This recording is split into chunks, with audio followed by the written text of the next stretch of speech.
রাজশাহী বিশ্ববিদ্যালয় আন্দোলনের মুখে আবারও পোষ্য কোটা স্থগিতের ঘোষণা দিয়েছে কর্তৃপক্ষ। শনিবার গভীর রাতে 1:45টার দিকে বিশ্ববিদ্যালয়ের ফেসবুক পেজে এই ঘোষণা দেওয়া হয়। গতরাতে উপাচার্যের বাসভবনের বাইরে সমবেত হন হাজারো শিক্ষার্থী। পোষ্য কোটার প্রজ্ঞাপন বাতিল এবং 25শে সেপ্টেম্বরই রাকসু নির্বাচনের দাবিতে স্লোগান দেন তারা। ক্যাম্পাসের সার্বিক পরিস্থিতি বিবেচনায় আজ জরুরি সিন্ডিকেট সভা ডেকেছে বিশ্ববিদ্যালয় কর্তৃপক্ষ। পোষ্য কোটা নিয়ে চূড়ান্ত সিদ্ধান্ত আসতে পারে এই সভায়।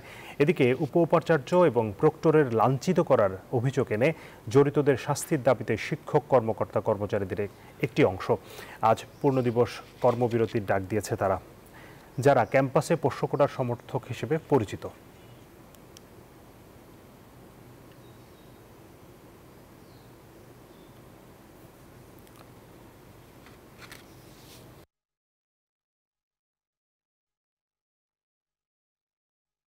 বান্ডেল থাকলে প্রতি সেনমানিতে টাকা বাঁচবে। বিকাশ সেনমানি বান্ডেল কিনে জিতুন প্রতি লেনদেনে।